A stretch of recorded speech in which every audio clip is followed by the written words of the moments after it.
Ladies and gentlemen, welcome to Movie Mortis, where movie madness lives. My name is Nick. Who are you people? I'm Drew. And Tim, of course. All right, had a little bit of delay there, but no biggie. Sometimes we need our That's morning fine. coffee, even our internets. Anyways, Yep. today's movie is the Indiana Jones and the Raiders of the Lost Ark. I almost said Last Crusade, but no one will know that No. except till now. All right, yeah, Raiders of the Lost Ark. I have no idea. Oh, wait, I know why I keep saying Last Crusade, but I'll talk about that later. Yeah. So a little bit of background. Well, not about the. Well, should we bring about background about the movie, or can we talk about our own experience Yes. of Indy? All right. So Let's talk about the if background of the you've movie. been Keep it living, lame. if you have somehow never heard of this movie before, or have been living under a rock since you were born, probably, um, Or since '81 when it or came out. since '81, Indiana Jones is about an archaeologist named Indiana Jones, who is also a college teacher as well, and he has to retrieve the Ark of the Covenant from before the Nazis use it for whatever evil deeds they plan. This is a classic adventure film and pretty much an entire staple of movies. Yeah, And so this was directed by the legendary Steven Spielberg yeah, and stars Harrison Ford, also a legend in the title role of Indiana hmm Jones. Um, so this movie is, I mean, what can we say about this movie that hasn't already been said? I mean, yeah, it's I a mean, friggin' it's classic movie. Like, it's the quintessential action adventure film. I mean, it's just the pure definition of fun. And I mean, both Tim and Drew, they didn't watch the indie films as a kid or had no real strong connection. Unlike me, who I remember when the Lego Indiana Jones sets came out, I asked my parents, "What's Indiana Jones?" Like, "Oh, it's this really great movie series," and I watched Raiders of the Lost Ark. I'm like, this is the coolest thing ever. I want all the Lego sets, the Lego indie games, and I want to dress up as Indiana Jones. Yeah, like Nick kind of said, it's like I didn't grow up with the Indiana Jones movies. I just never I mean, much like Nick, I first heard of Indiana Jones through the Lego indie games. Hmm. But unlike Nick, I wasn't introduced to the movies through them. I just sort of I don't know, I just didn't watch them until I hit adulthood. But it's like I don't have the nostalgic connection towards Indiana Jones like a lot of other people do. Hmm. But man, Raiders of the Lost Ark is such a masterful action adventure Oh movie. yeah. It And, it it hits all the you know, you got the MacGuffin that they're looking for, which is the Ark of the Covenant. You mhm. got the classic hero archetype, which is Indiana Jones. You get Marion, the love interest slash damsel in distress. As many people already know who are listening to this already know, the Indiana Jones, not just Raiders of the Lost Ark, but the whole Indiana Jones series is kind of a tribute to adventure serials from the 1930s and 40s, which George Lucas was heavily inspired by, and that's what Wasn't he a writer this. on the film, or was he a co-director? No, I believe he was writer and producer. Incredible. So yeah, um, I mean, because you know, Lucas. Sorry, you first. yeah, go ahead, go ahead. Lucas, I don't know if we mentioned this in like a previous episode, but George Lucas is actually very, very influenced by a lot of like of the early, not early cinema, but like he is influenced by so much things that he puts those influences in his movies, like how American Graffiti is a reference to like the '60s culture he grew up around.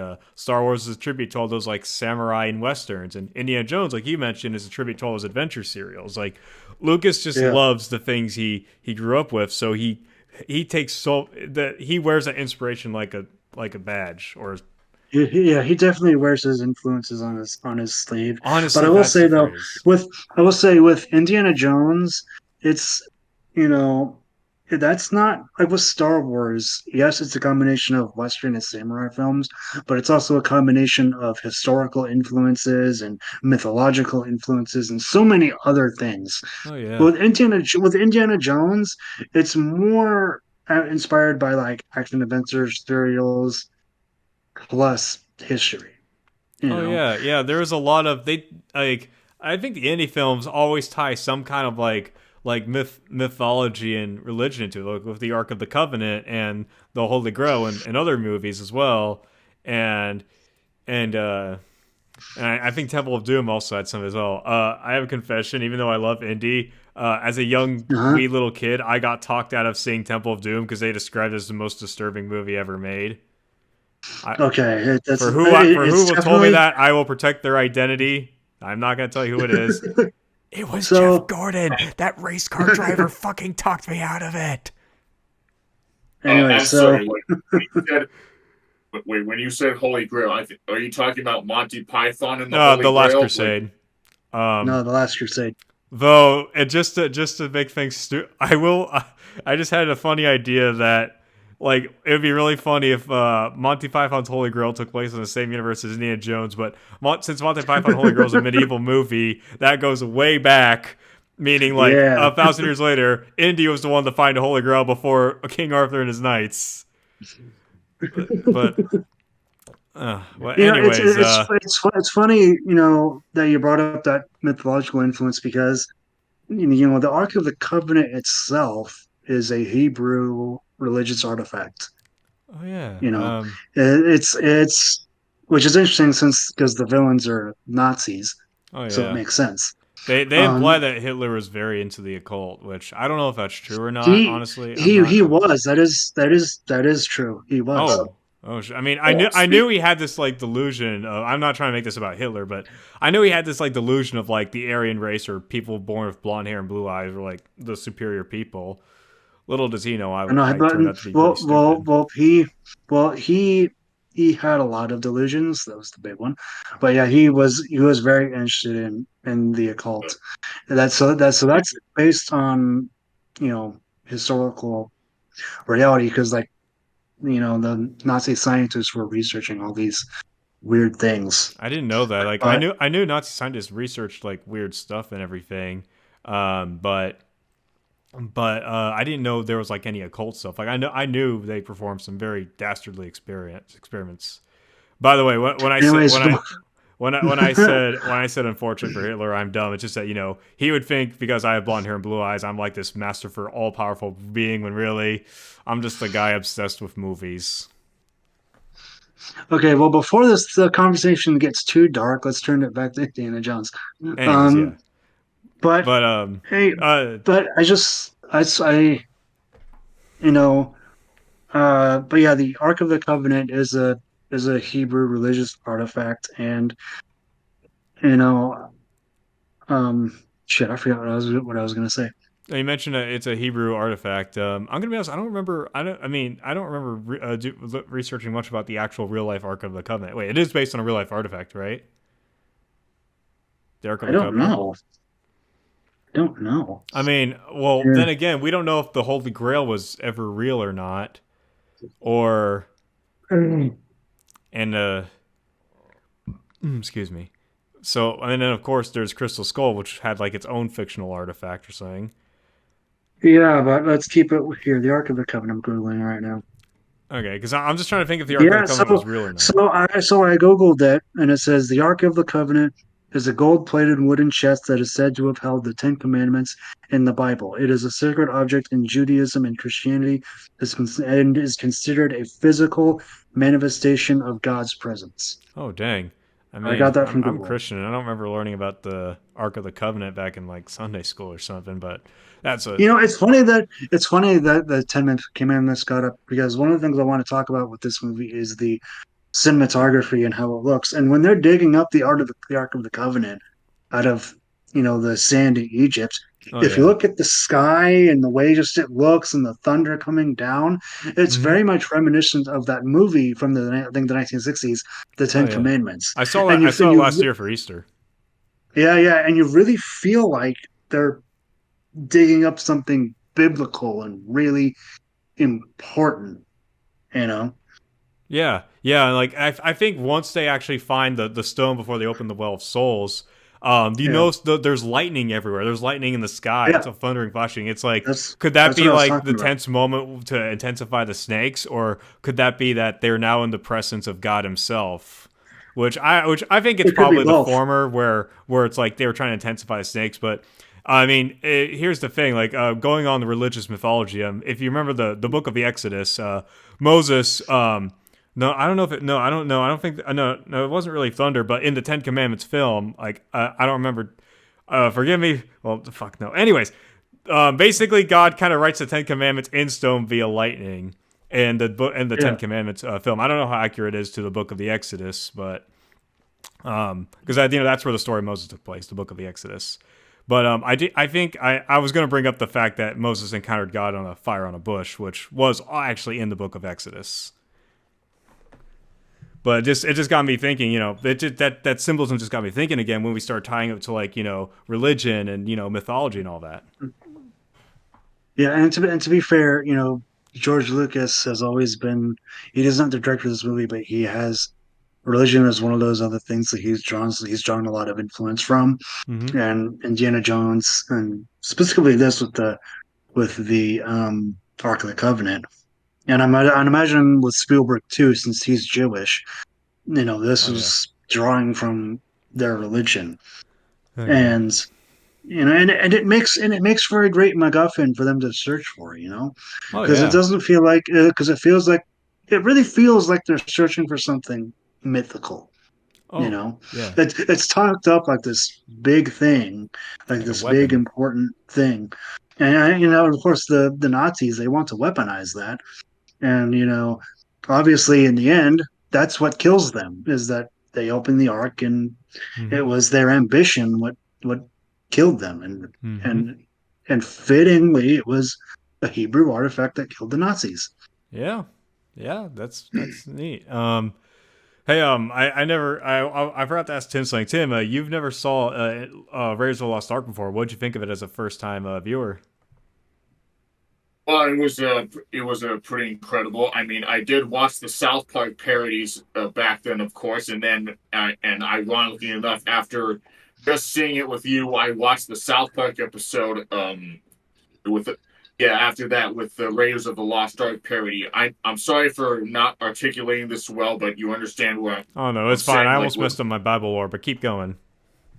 yeah, what Drew was saying earlier, like the whole like movies and remakes, and I'm amazed, like, I mean, Drew does have a point. I mean, I think the re-releases and re-edits are just getting ridiculous, and I find it funny that it applies to this day, what I'm saying? Like, because they're still doing like remaking or just like re-editing movies for modern audiences, and people hate that. So it's funny how it still applies to this day. You get me? Hmm. I don't remember talking about that. Um, You no, I think you he's did. I don't know if Indy was ever re-edited. I mean, then again, we watched my DVD version. We didn't watch the Disney Plus version. My Disney Plus expired, and I don't know if my Well, family's gonna renew it or not. it's probably the same thing. I think what Tim's talking about is the South Park episode. Oh Um, yeah, there's like yeah, two because South that's Park episodes about no, Raiders. there's one South Park episode about Raiders of the Lost Ark, and that is a parody of Raiders of the Lost Ark. And there's one that is about Kingdom of the Crystal Skull, which is a different episode. Okay, because I know they parodied, like, I know the ending parodied Raiders of the Lost Ark, where if like Butters threatening to blow up like the edited movie, and then That's Yeah, Tweet. yes, that's That Tweak. was Yeah, Tweet. Not I yours. thought that was Tweak. Never mind. That Yeah, was I don't. 2002. That was before Butters was even fleshed out. So Yeah. that was Okay. before they I don't made know. him. I don't know why I kept thinking about. It's probably because of that one clip I saw where Butters like, I like the movie, guys. that's from the other episode, the Kingdom of the Crystal Skull episode. Yeah. But anyways, Look, back to Indy. back to Indiana Jones. I will I say think. one of the best things about this movie, and I know I'm not the first person to talk about this, but the character introductions in this movie are amazing. Oh yeah, I mean, especially the Indy's character introduction. You never see his yeah, face, but you only see it yeah. right after he whips the guy's gun out of his hand, and then like the sunlight reveals his face, and you hear that iconic theme song. Well, you don't hear the iconic theme song. That's not that. Well, you That's hear like a some kind different of piece. violin or something, some kind of Yeah, like some, yeah, or is it yeah. trumpets? I don't It's know. almost like and then the whole scene with the I wish I can remember what it was called, but that gold thing at the beginning. The Um, Idol, Golden Idol. the idol, yes. That scene with the idol and he's running from the boulder and stuff. It's so good.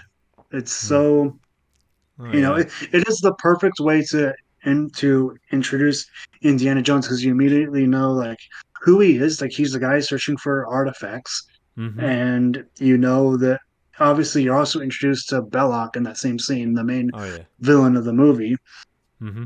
and so it just does everything so well. Oh yeah. And also Marion's introduction scene when she's out drinking that Yeah, one she's like guy. doing that vodka challenge. Like it's funny. Yeah, Like when you look at Marion, she seems to be more of a tough person who takes no shit from no one and can yeah, can handle a big drink. yeah. And it's like I like how she kind of after she drinks it, she kind of she kind of leans over as if she can't hold it down to just kind of think to kind of make the other people in the bar kind of think, oh my god, she's about to surrender, and she puts the drink down all like defiantly, and Hmm. then her opponent, this big guy, just drinks and then just falls off. Oh yeah, Yeah, yeah.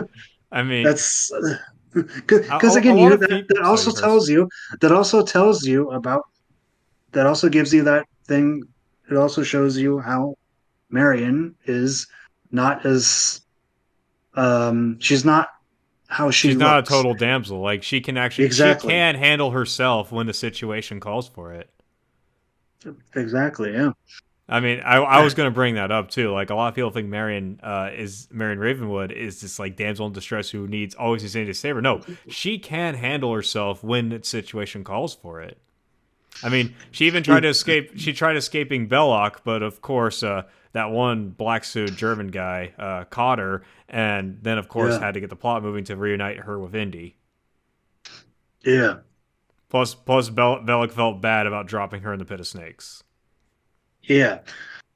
I think people have this idea about female characters that, just because we don't see her physically just beating the shit out of somebody, Hmm. that's what makes her tough. That's not always what makes characters tough. Yeah, It's about how they handle situations and how they handle themselves.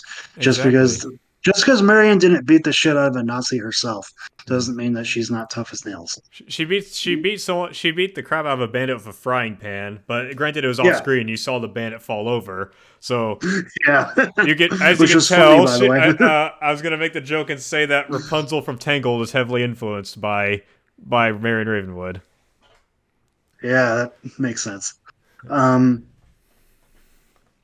but Yeah. yeah, that whole scene though, when her and Indy are running from those guys in Egypt, right? Mm-hmm. And it's like that. Of course, that one scene when Indy is confronted by that dude with the sword, and he just pulls out his gun and shoots him.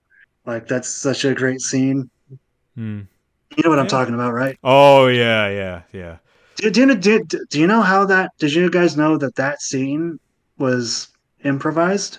No, I didn't. Why was it So, improvised? What was the original so intention? the original intention was there for it to be an actual full-on fight scene between Indy and that guy with the sword. But the thing was, where they were filming, there was a bit of like a stomach flu going around the crew where they were filming. And so Harrison Ford in particular got really sick with the stomach flu on the Hmm. day that they were shooting. And so they were about to shoot it, they were getting ready to shoot. And then I guess Harrison Ford turned to Spielberg and was like, "Can I just shoot the guy?" And Spielberg was like, "All right," and it worked. That is I didn't know that. That's so cool. I mean, it's also just a Yeah, it funny is scene in cool. general too. It's just a really Yeah, funny scene. Um. I mean the humor in this movie in general is really good. Like Oh there's that yeah. one scene later when Marion was with Belloc, and that one top black, the one fucking German, I can't remember that guy's name. The one with the glasses, that guy. I know what you're talking about. I Um, don't remember his name either. yeah. It's tough. And he has and he looks like he has like this weird torture device on a chain, but then he turns it's it a into hanger. a coat hanger. I think, Tim, when we watched it, you probably heard me chuckle and laugh when we watched it together. One scene in particular is like, so I think we'll probably segue into him later, but there's a scene where he uncovers he opens the well of souls, and he sees all these snakes, and Andy just kind of leans out going, snakes. Why did it have to be snakes? And then Saul's like, oh, those are very dangerous. You go first. Yeah, and yet he says that to a very distressed Indy. Also, to go back to the opening scene, that scene establishes Indy's fear of snakes when he gets into the plane, and there's a snake in the plane, and he's like, "Why is there snakes in this plane? I hate snakes." Oh, that's just my pet Reggie. He doesn't mind. I hate snakes. It's funny. As a kid, I watched that movie so many times. I always thought the snake's name was Wedgie, not Reggie. Wedgie with a W. I think I just flashed the Wu-Tang Clan symbol on camera by complete accident. It's just literally a W. Yeah. But I'm trying to think what other great moments in this movie are there, because there's so many. Anyway, I was gonna say the what? Probably the truck chase where I was gonna say that. I mean, one of the things that's so great about Indiana Jones is that you see and you see this in all the Indiana Jones movies, at least the first three, is that you see his vulnerability. It's like how many times has he escaped near-death situations, kind of like James Bond. Oh, several times. Like when in that truck chase when he's getting dragged behind from the truck, and or that one other scene with that big Nazi dude as they're fist fighting under this plane. Oh yeah, the airplane fight. I almost forgot about that. Yeah, and and it's like Indy basically gets his ass kicked during that scene. Oh, he does, yeah. Yeah, and it's like it makes him feel like a normal person, because he's not like some superhuman. He's a normal dude. Yeah, he's just an archaeologist by day who happens to be good with a whip, and then he's an archaeologist one day, and then the next day he's just a college professor. He just happens to acquire a certain set of skills. Yeah, and that whole scene, especially when the explosion part was really cool. Oh yeah, the plane explosion. You're right? Yeah, I'm fine. Okay, I wasn't sure if you were laughing or something, or choking. Nope. No. But yeah, Tim, what was one of your favorite scenes in the movie? Explosions and about the planes, where the explosions, like from the planes and the tanks, all good stuff. So. Oh yeah. Yeah. Probably opening the Ark, and yeah. Oh yeah, the Ark is that's an iconic shot right there. Just the opening of the Ark, yeah. and what's funny is that I expected Belloc to get off scot-free, and I didn't expect him to, die like that. I thought he would have gotten off scot-free. So, well, I mean, with hubris being one of the things that ultimately brings down the Nazis by opening the Ark, and Indy telling Marion, "Don't look." I think that's kind of poetic of how they were brought down by their own hubris and thirst for power. Yeah. I will say though, the effects for that scene are so good. I think they still hold up today. Oh, yeah. I mean, this was still before the advent of CGI, so they had to do it all practically. And sorry, you first. And it's like it still looks really good. It's still the way their faces melt and it's like it's so good. It's so good. Yeah, the face melting is honestly very impressive. Like I almost want to look up how they even did that. We probably should have. Yeah. I didn't really do much further. I didn't really do a lot of research for behind the scenes stuff in this movie, but I just came to talk about how we are destroying the credibility of this podcast as we speak. Whoopsie daisy. But don't Yeah. worry, don't worry. I promise. I'll research everything next time, including what Yeah, the director's it's favorite all good. food was. It's all good. But It's all good. I'm on but the IMDb right now. what I think is actually kind of impressive. Well, not really impressive, but what I found. So going back to the Well of Souls. Like I keep bringing it up because I think it was generally the most creepy part of the film, the Well of Souls. Like you got your first of all, you're surrounded by snakes. You pretty Yes. much have to go down. It does not even it further does not help with the fact that Marion and Indy get trapped in the Well of Souls by the Nazis, and Yeah. here's the thing: that whole part where like they're surrounded by snakes and the torches are dying, and then Indy knocks that statue into the walls.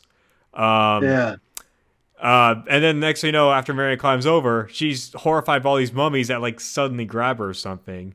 So Yeah. I don't know, like if they were just all completely dead, or maybe they might have had a little bit of life in them because like there is no, like suddenly like or maybe she just kept bumping into them, causing her to like because I know there's a shot in the film where she is like surrounded by a bunch of mummies and they get like really Yes. close to her. It's like wait, what are these things alive or something?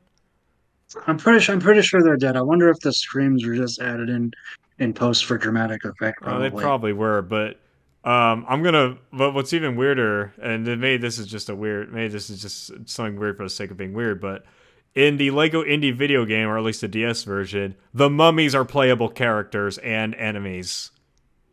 I'm not kidding. Oh, it's a Lego game. Hey, you guys want to hear a fun trivia fact about that airplane fight Oh, scene? let's hear it. Let's The hear it. Hit. the so this is from IMDb. The out of control airplane actually ran over Harrison Ford's knee, tearing Oh, a ligament in his left leg. oh Lucky my for him, gosh. the heat had turned the rubber tires soft, so it did not crush the bone.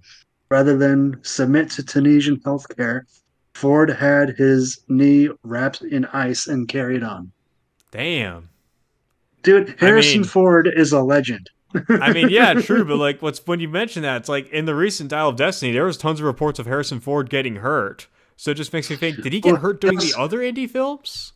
well, he did also get hurt on Star Wars: The Force Awakens as well. He got his leg broken by the Millennium's Falcon's door. It Damn, stopped production for like 2 weeks. damn, that's Um, crazy. I mean, what's funny too is that Harrison Ford has actually said that he really enjoyed doing Indiana Jones a lot, and it's such a fun role. In fact, he even said he I think there's an interview somewhere saying that like he actually did willingly sign on to do the fifth movie because he loves the character so much. I and don't you can know. tell in his interviews that he really enjoyed playing Indiana Jones more than, well, I'm just going to say it, more than Han Solo. Oh I yeah, mean, he's been open about that. he has never been secret about his opinion about Han Solo or Star Wars. Oh But yeah. and another, this isn't for But Raiders of the I'm Lost still Ark, glad but he enjoys doing the character, regardless of how many films they're doing. I mean, I think I remember as a kid seeing an interview about Indy 4, like a little commercial spot where he's talking about like the character itself. yeah, this is I remember seeing this in an interview they did with Harrison Ford when I think when they were promoting Dial of Destiny. But I think it was for the Last Crusade, but he for one of the indie movies there was a scene where I guess his hat kept flying off or something. So he Hmm. just took a stapler and stapled his hat to his head. Like Damn. stapler to skin. Stapled the hat to his skin, to his Yeesh. forehead. Yeesh. Yeah. Damn. um so yeah, I'm looking at so yeah, during filming in Tunisia for the Egypt scenes, nearly everyone in the cast and crew got sick except for director Steven Spielberg. It is thought he avoided illness by eating only the food he brought with him, which is a lot of cans of SpaghettiOs. Smart move, honestly. Smart move. Yeah. Smart move. Those scenes in Tunisia, this is something I should probably talk about as well. One of the things I like about this movie and as well as Last Crusade, I'm a big World War II history person. Like I Mm-hmm. find that time period to be so fascinating. Obviously, the Indian movies take place in the 30s, which is before World War II. But I absolutely love um, anything that takes place in those time periods. And that, but Mm-hmm. that's also one of the main things that make this one, as well as Last Crusade, feel so, for lack of a better term, classical. Hmm. You know what I Yeah. mean? Because like you have the Nazis who are like these classic cinematic villains. I mean the Nazis are like the perfect villains because Oh yeah. you don't need to explain why they're evil. Everyone just knows they're evil, right? Exactly. Yeah. And so they make for great villains, and it's just such a. Mm-hmm. Then those scenes in Tunisia kind of remind me of the. I'm not. Have you guys played the older Call of Duty games? Oldest one I've played was Black Ops 1. Okay, so in Call of And that Duty was 2, technically so my we're first going COD way game back. too. But anyways, Indy. Yeah, so in COD 2, it's like going way back. I believe there's levels in Tunisia, or at least in Egypt, and it kind of reminded me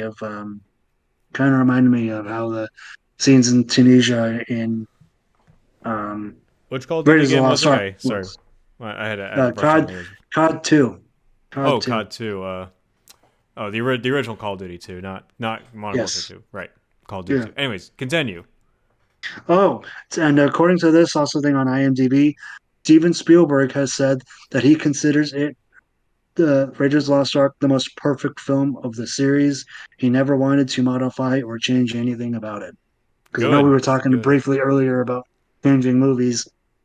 I Um, mean, I mean, it's definitely a very tough case between like the director and the audience, especially when you start creating a whole franchise. But I'm actually happy that Spielberg just like keep it the way it is. It's perfect. And to be honest, that is what Indiana Jones and the Raiders of the Lost Ark is. It is a perfect movie. It is a it's as fun close to movie all perfect around. it's the closest to perfect as you can get. I mean, we're three guys struggling to find anything remotely negative to say about I know. I it, mean, because I it's I think I wanted to talk about Solo. I thought he was just a oh fun yeah, character. oh yeah. Like I I'd have a also beer with I that dude, man. I'd have a beer with that Yeah, I, dude. I also really enjoyed seeing him in Last Crusade as well. Oh yeah. Um, But yeah, Solo was kind of cool. Like he had this whole digging crew, and he was actually good pals with Indy, and oh, dude, he was dude, actually able to sneak him on to the. He was just very supportive, and he had all his connections. yeah, that reminds me. There is a when they're digging for the Ark, in Egypt. There's this shot that you see of the sun coming down, and you see Mm-hmm. all the digging crew basically in silhouette. Oh And I'm just yeah, like, that's a cool. that That's is and a you also see Indy beautiful put on shot on his his hat. fedora as Yeah, well. Like he's like all right, I no longer have to go undercover. I can just put the fedora on and get my iconic look on. yeah, that is such a good shot. Mm-hmm. Um, Yeah. I also think let's see I think here. the um sorry, there was one shot I was thinking about. I actually kind of like how I like how in the college it's established that Indy is actually just not only like a well experienced archaeologist, but he's actually beloved by his students. So clearly he's got some Well, kind of charm well, to well. him. There's that girl in the opening scene who painted "I love you" on her Oh eyelids. yeah, yeah, So, I remember that. by the way, Um, speaking of the Well of Souls scene, so the Well of Souls scene required 7,000 snakes.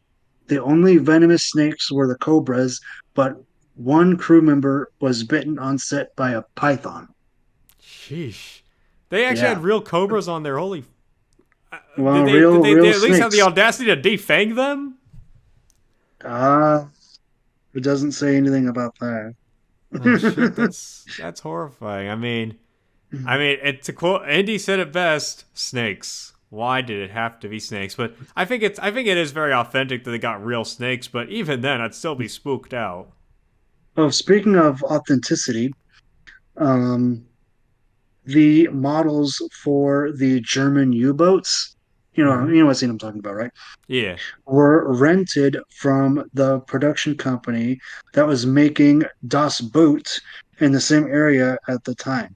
The Oh company, however, wow. had forgotten to tell this to the crew of Das Boot, who were surprised to find the model suddenly missing. How do they see? Like, are they mini models or like big models? I I don't know. So when Doesn't you say. mention models, I think of like those small like yay big models, like stuff they use in the I old mean, I Star don't know. Wars. I mean, I don't know if they used an actual U-boat, but I mean, to Okay, be that fair, is this was the funny. 1980s. That is I funny. mean, this was the 1980s. There might have still been some actual U-boats going around Yeah. that they probably could have rented or something. Mm-hmm. Yep. And Um. of course, dude, we cannot talk about Indiana Jones and the Raiders of the Lost Ark without talking about the man, the myth, the legend, John John Williams. fucking Williams. My brain was saying say John Cena as a joke. I'm like, no brain, no, we No, can't do that. Let's be serious. no, no, I held back my John Williams. John Dude, Williams. the look, John Williams. We could probably do a whole podcast episode just about John Williams Oh, with how many absolutely, films dude. he's scored. Like the that his music is just so infectious. He Yeah. delivers those motifs just absolutely well. Like not only you Oh got the yeah. you not only do you have like not only do you have like the iconic theme song, but you have like those dramatic moments, like the truck scene going dun dun Yeah. dun dun dun dun dun dun. I probably just messed it up, but I'm pretty sure audience will know what I mean. And also the John Williams, because I think he works a lot with the London Orchestra. Mm. With the hold on, let me see here. Let's go see here. John Williams. Yeah, he works a lot with the London uh, the London Symphony Orchestra. I didn't remember the word symphony, but so yeah, they did the. He worked with the London Symphony Orchestra with um, for Raiders of the Lost Ark, but as well as several of the Star Wars movies as well. And it's like maybe it's just with that particular orchestra that he works with, Mm-hmm. but the texture of the music is distinctly John Williams, not just the melodies themselves, but the texture, if you know what I mean, like how like the actual quality of the sound. I get yeah, that is true. Um, that is true. I guess I'm not like a full on music theory guy, but I can kind of understand what you're saying. I mean the only John Williams tracks I know about are like oh wait, did he do a Jurassic Park opening? He did the whole score for Jurassic Park. Okay, then yes, I totally get the texture. Like I was trying to relate back to Star Wars, but no, it does have that texture. And again, I John mean Williams just I mean the Star Wars texture has that. I mean the Star Wars soundtrack has that same texture too. yeah, all the Star Wars movies, right? Not just the OT, but even the prequels and Prequels, sequels, sequels. even he even did. I think he even did the soundtrack for the Obi-Wan series as well, as We'll well as see, for Solo and Solo. But anyways, but John Williams, man, I will say though, he just knows how I to will capture a motif, and he just fits the mood so freaking well. Like even if you oh yeah, listen to like a song on its own, you can tell like, oh, I'm feeling this. I know what this is good for. You know? and fucking look, anytime that John Williams is writing a piece and it has the word march in the title, you know he's about to cook. Oh yeah, oh yeah. Because the classic Indiana Jones theme song is called the Raiders March. That's the actual Are you name of it. serious? Yeah, it's not called the Indiana Jones theme. It's called the Raiders March. The you know which I think we're just this is your mark 38 minutes the dun da da da song Yeah, that's called the we made Raider. it 38 minutes. Holy, without we made it 38 minutes without. Well, I was trying to think we were on the same page here, TVH. I wasn't trying to do it Yeah, just for that. I mean, yeah, 38 yeah, minutes, but that theme. But yes, that I theme. didn't know that was called the Raiders March. I thought it was It's called the Raiders March. the funny. I didn't think because that sounds nothing like marching music. Like I know John Williams has written marching music before. Like for example, the freaking like Imperial Star Wars March, Imperial March, the freaking the March of the Separatist March from the Resistance. prequels. Like I don't know, like when I mean the Raiders, it just sounds way too. It just sounds way too like it feels like you're swinging on a vine compared to like I don't see that as a marching theme. I see that as just like I see it as like a running theme, you know? Hey man, I don't know why he called it that. He called it that. To be fair, Hmm. Raiders March just sound cooler to me than just the main theme or something. Hmm. But still, That's I mean, it's that. one of those things that even if you haven't seen the Indiana Jones movies, you know that theme. Oh, Like absolutely. Yeah. I. and Hmm. also the Um. so on the soundtrack, there's a track that's the last track on the soundtrack is called Washington Ending / Raiders March, and the theme as you see the cargo thing that contains the Ark of the Covenant at the end. The Hmm. theme that they use for that is incredible. Really The piece to that music, the interesting. come on, man, did you not pay attention to the music when watching? Well, I did, obviously, dude. That was like playing in my head 24/7. Like I recognize that those tracks. Like even like I think I think there's even like I'm trying to I remember the track, right? I remember the track you're talking about. Yeah, You just the also got me dun you also got me dun curious. dun. Yeah, yeah, that's The it. dun dun dun. Yeah, they play like I, several I also alternate I also versions of I that. also call it. I also kind of mentally refer to it sometimes as the top men track. The Tom Men track. No, top men track. Top. Because that's the line. He's like, who's watching the arc? And the guy just goes, top men.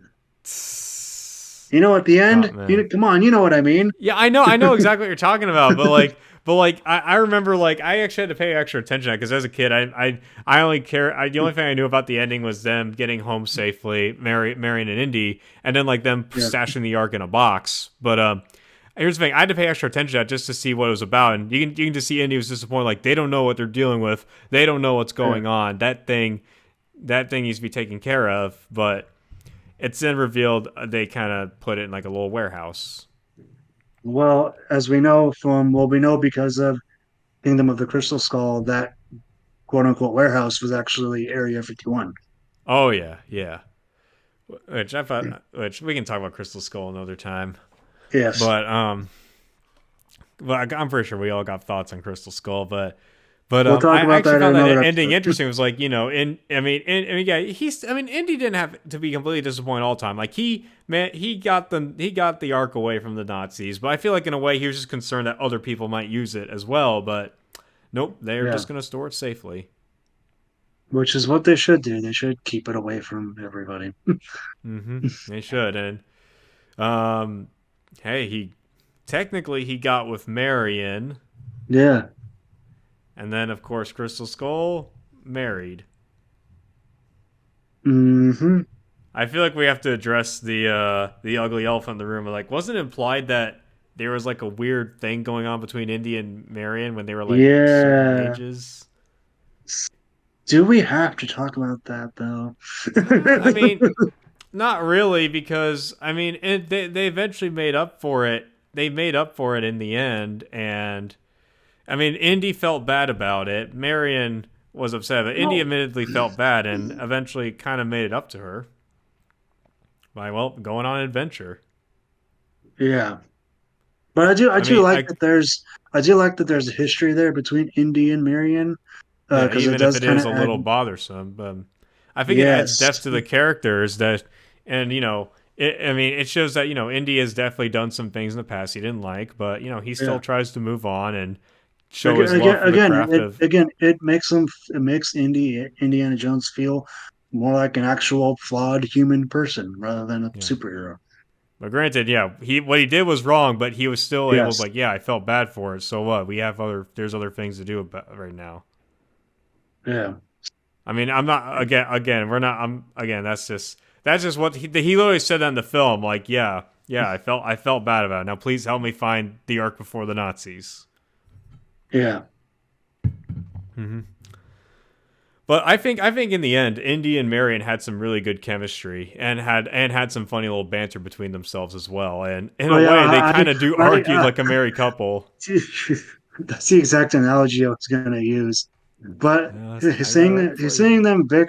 seeing them bicker is honestly so much fun. Just because you can Oh tell yeah. both Harrison Ford and Karen Allen are just really having fun with Hmm. it. Oh, absolutely. Absolutely. And I think it might have been a. I don't know. I didn't read much behind the scenes of it, but I'm hoping it was a joy for them to reunite in Crystal Skull. I did read earlier somewhere before we came on that Karen Allen did enjoy working with Harrison Ford. I think they worked on three movies together, two of which were Indiana Jones movies. Hmm. I don't remember the other I'm one. curious what the third one was. That I am genuinely curious now. Yeah, I'm going back for it right now. Just give me 1 second. Hmm. Raiders of Yeah. the Lost Ark right here. I want So to yeah, add sure, some. While you're, so people ask, did Karen Allen and Harrison Ford get along? And she was like, and she has said in interviews that, she had a blast working with Harrison Ford. Apparently, the other movie they worked on is the 1984. Um, hold on, actually, no, that's not it. Sorry. oh, I got excited. Yeah, Um, but yeah, I guess they worked on three movies together. So nice. I'm not sure what the I third wanted to one was. say something real quick. Back. I think this also applies a little bit. The black suited guy whose name I forgot. I don't remember his name, but I remember his look. He seemed very Yes, intimidating. A lot more intimidating yes, than Bellic. Bellic had more of like a charismatic charm to it, whereas the black. I'm just gonna look up his name real quick because I freaking forgot. All right. that dude, he I very mean, much the fact that I looks remember villain. him, and the fact that I don't remember his name, but I remember what he looks like, really just shows like how well they did the costumes with Oh yeah, the His name costume is design is Tot. amazing. His name is Tot or Tot. So Arnold Tot.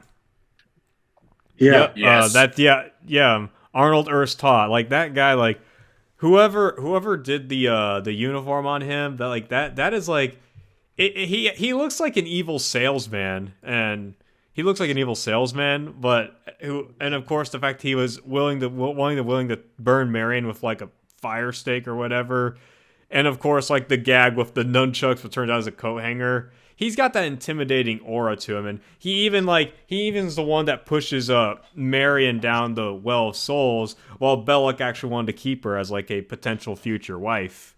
So yeah, I'm yeah. not So, trying to, but so Nick, the costume designer was Deborah Nadoolman. That was her name. She did a nice. fantastic job, though. Oh yeah.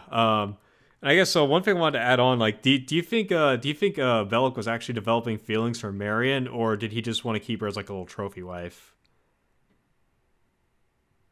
Uh, could be a little bit of both, honestly.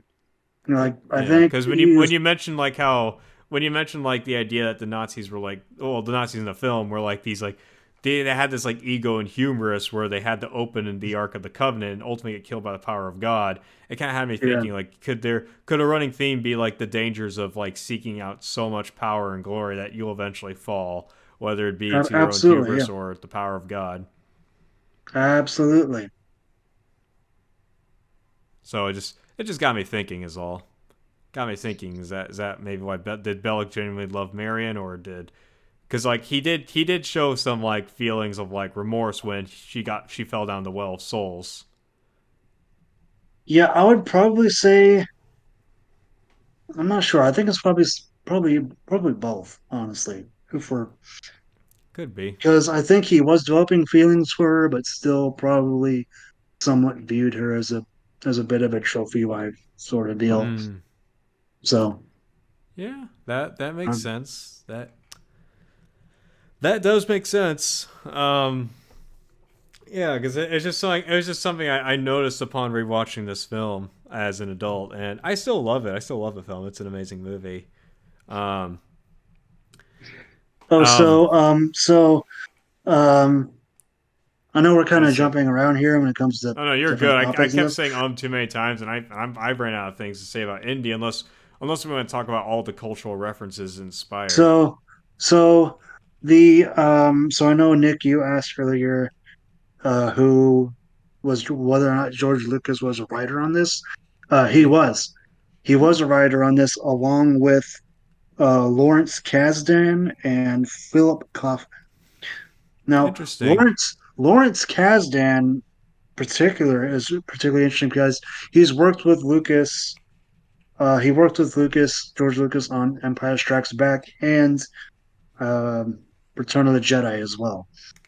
I'm pretty sure he was on Return of the Jedi, Hmm. but yeah, he also was the co-writer for The Force Awakens as well. So Intriguing.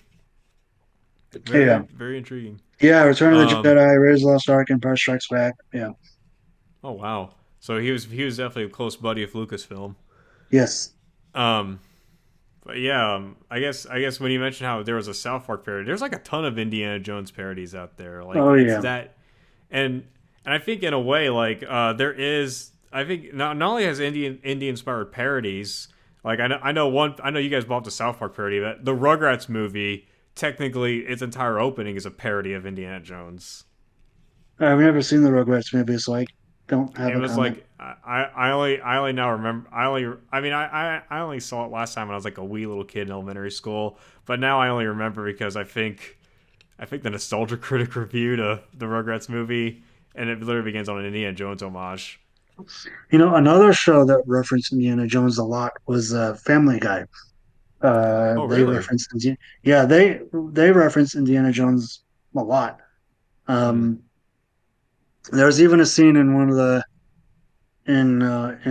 one episode where Peter is straight up humming the one of the pieces from Temple of Doom.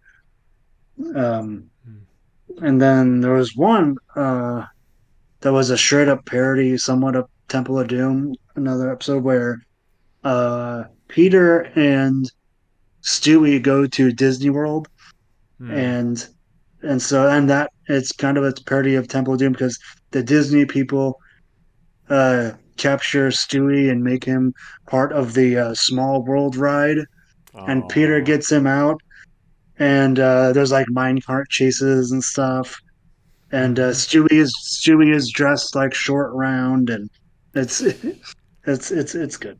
It's good. That's crazy. Yeah. I see. I know. Two things I can mention while we're talking about cultural references of indie was that Um, there was like I don't remember what it was. I think there was a credit card commercial that did an entire. They had the entire Indiana Jones theme playing, and they even parodied the mall closing and like him grabbing his hat last minute. Which I don't. I'm probably Mandela affecting myself with this, but was there ever a scene where Indy like grabs his hat before a door closes? I know he does it with the whip, but not with the hat. Am I being Mandela affected here or something? no, there was a scene like that in one of the movies. I'm forgetting which one. Might have been Hmm. Temple of Doom. Oh, okay. When with the Okay, that spikes, with the when the spikes are coming down on him in Short Round. I'm pretty sure it was oh. that. Okay, yeah, that one. And then I guess the second one, so this is actually like a 1 second gag, but it was from the movie Chicken Little, and it was like in the beginning of the film. So for some reason, for context, Chicken Little causes mass hysteria at the beginning of the movie because the sky is falling or whatever. And then like for some Mhm. reason, someone causes a water tower to fall down and like roll like a boulder, and it cuts to a scene in the movie theater where they're it's not like a fourth wall breaking, but in the movie they're actually playing Raiders of the Lost Ark right as the boulder's about to come down. But right as they get to see the boulder coming down, the water tower just breaks the theater and just like destroys the screen. Damn, that's a fucking blast from the past, Chicken Little. Holy shit. Yeah. Um, Next, um, I was gonna say next episode we talk about the political and philosophical significance of Chicken Little, and we talk about it for 10 hours straight, and then we get it inducted into the Library of Congress with bribe money. yeah, Oh, okay, one of sorry. the other Chicken Little like is it's like nowadays it's very hated, but that's yeah a story for one another of day. the But other one of the other which probably isn't that much of a trivia thing given how popular Raiders of the Lost Ark is. But in 1999, it was selected by the Library of Congress for preservation. So, Well, good. yeah. I mean, it's such a like. I mean, I'm gonna sound like the Griffin family shilling The Godfather to Peter, but it's kind of a perfect movie. Yeah, Raiders of the Lost Ark is kind of a perfect movie. And yeah, you can point out that one of the plot holes that the Nazis would have eventually found the Ark and killed themselves anyway, making Indy irrelevant to the plot. But it's just like, nah. it's not what the movie's about. Like, I know. Like there was I a mean, I joke mean, about this that is, on Big I Bang mean, this Theory. is this is another discussion, but I really dislike when people bring up plot holes oftentimes because they're often either inconsequential or just not what the movie is about. Oh yeah, but good So, movies don't trip over their own plot holes. They yeah. rise above them. Like Back to the Future, the Doc could have killed Marty, Hmm. but no one cares about that because Back to the Future, well, not just the movie, but the whole trilogy in general is like it's it's incredible, and I dare I say perfect. It does such a good job of getting you so emotionally invested that you don't really think about those things. Oh yeah, we You know what I mean? Because we sh- often plot holes are things that you have to, what a lot of people yeah consider plot holes, are things that you have to disengage from the story in order yeah to. disengage. Like I mean, I feel like when you point out dumb stuff like, oh, you didn't need to fly around the whole Death Star, you could just flown over to the hole and did the bomb, or again, Yeah, the Doc could have killed Marty. It's like that's just shit you like wait that's just shit you really have to like overthink about. exactly. Or like I said, the Nazis still could have found the Ark and killed themselves, making Indy irrelevant to the plot. That's well, even then you don't have a movie. Like Exactly. I'm not saying you should because completely because ignore plot because holes. because then the movie would have just been the Nazis getting the Ark and killing themselves. Yeah. That's what would have been the movie. Would have been like maybe a dark comedy sketch, but not an actual movie. Again, like I Yeah, think plot holes are a topic for a different they discussion, are a but different day, different discussion, different day. but yeah. I also I mean, love like, the I don't even know if I consider like the Doc killing Marty. Again, different discussion, different discussion. yeah. I will say something else. I since we were talking about the music earlier, I think the sound design, I think for the most part, is really good. I think there in Raiders of the Lost Ark, I think there are uh, a few moments when you can kind of tell when a line is like an ADR dub. Really? But yeah, at least I get the weird feeling sometimes. But the sound effects, especially like the punching sound effects, like whenever somebody punches a character, you can hear the sound effects that are, I think, obviously punching sound effects, but they work because they're so almost comical that it adds to the adventure feel of the movie. You know what I mean? Mm-hmm. You Yeah. know what I'm talking about? Mm-hmm. Yeah. Yeah. There's definitely some very like exaggerated punches. Like you can just Yeah, tell yeah. that was added in, and excuse me. Of course, the old classic Wilhelm scream. Oh, I love you, Wilhelm Oh scream. God, I love the Wilhelm scream. I mean, I think pretty much every Lucasfilm pretty much has a Oh Wilhelm yeah. scream somewhere. Yeah, there's it's even in Revenge of the Sith, Yeah, it's in all of Lucas's and movies. it's also in the cinematic masterpiece, which is this is not a Lucasfilm, but I'm gonna mention it anyways. Monster Trucks.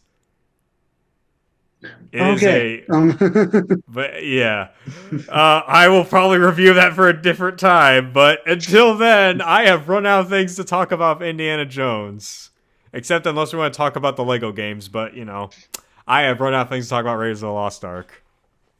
Yeah, I mean, like we kind of said at the beginning of this, what can we say about this movie that already hasn't been said? You know. Yeah. So I guess we're gonna conclude it here. Tim, do you have any more? Do you have any closing thoughts on Indy? I think you didn't. I think after we talked about like, I'm sorry, we didn't give you the floor a lot, man. Do you have any closing thoughts on Indy, or do you want to expand this further somehow? Hey, I'm just happy that I got to see it with you, and I look forward to more screenings with you guys. Hell yeah. Looking forward to it. And yeah, just and I did like it. It was fun. A good movie. Was happy to be part of it, and yeah, I did. Yeah, I did like it. Of course, just but seriously, those explosions. were hella good, and some of the fight scenes were pretty badass. But I just love the explosions and the fight scenes and just people charging at each other. I don't know, but it was just humorous. And also, what I didn't understand is that why did Tot grab the medallion when it was so hot? He couldn't just let go of it immediately. What was that about? I guess he didn't. I think that might have been foreshadowing for the ending. Yeah, Because foreshadowing for the ending. that medallion is part of the search for the Ark. So it's Uh-huh. like, Listen, him I didn't. touching it is foreshadowing for the end, and it's showing that he's him and the Nazis are trying to find the Ark for selfish reasons, and I Oh think yeah. that's probably the power of God, as you were saying about earlier, being like, hey, we don't want you finding this for selfish reasons, you know. And I also think that too is that I don't think the medallion was directly on a fire, so he probably like, it's safe to pick it up. Oh, never Yeah, mind. Apparently he missed out Yeah, in science class and didn't learn about like conductors and insulators and how yeah, metal can technically burn. yeah. Well, yeah. certain metals can burn. Apparently he couldn't. He didn't realize until 10 seconds later that it was so so hot. So it took him like I ten mean, seconds to having figure it out. having burned myself in the past by accident, you do sometimes don't realize that pain till like a few moments later. But Yeah, not to the even point though of 10 full seconds, but like maybe like a few seconds or so. But that's just me. yeah, for a bunch of guys who think that they're above it all, they sure don't seem to realize that it's nearby fire, and they don't think that for a second that maybe it's way too hot to touch. You don't think that maybe they could have some common sense considering that they're around a bunch of fire. So it's like, what's up with that? So Hubris is the Well, word of the day. it's also too, since they're not since the villains are Nazis, I think because this film definitely portrays Nazis in a more comical way, and I think that Oh was kind of yeah, add to it, where it's like their ego is so big big and that ginormous. they don't, So it's like I said, is so hubris is the big that word they of the don't day. exactly. And again, this movie you can kind of view to get somewhat philosophical about it. You can view Raiders of the Lost Ark as this whole condemnation of the Nazis, Hmm. and how it basically treats the Nazis like the scum that they are. Yeah, they are scum. yeah, Yeah. Yeah. Anyways, I That's don't all have I much got for else more to say Raiders. unless yeah. unless you guys want to know that Ben Burt, who did the sound design for Star Wars, did the sound design for Raiders as well. Oh, nice, nice. That's incredible. All right. Are we ready to wrap it up? Because I am out of things to talk about, and I feel like I'm about to go sleepy mode. All Yeah. right. Hey, All question: right. What? does Dial of Destiny have mention of Nazis or the previous villains from the last movies at all? Dial of Destiny. They don't mention previous villains, but the Nazis do try to come back. They try the Nazis again. They're not like neo Nazis, but they even have the old uniforms and everything. But I mean, technically they are neo Nazis by definition because it's like the fall of the National Socialist Nick, Party. Nick, But Nick, Nick. So I have not seen Dial of Destiny. Please do not spoil it. okay, I'm sorry. I'm sorry. Well, I hope you like it better than I did. I didn't like Dial of Destiny. Anyways, That's yeah, story for another time. yeah. Ladies and gentlemen, this has been another exciting episode of the Movie Mortis Podcast. Thank you all so much for listening. If you enjoyed this, give it a thumbs up and subscribe to our channel or whatever other place you're watching this podcast on. Well, it's mostly our channel for now. Maybe Drew starts a Spotify in the future. Who knows? That's all I've got. Thank you all so much for watching. Do y'all want to say our last goodbyes or should I just stop the recording? Uh, have a good night, everybody. Yep. Bye. Raiders was great. Thanks, guys. All right. Have a good one.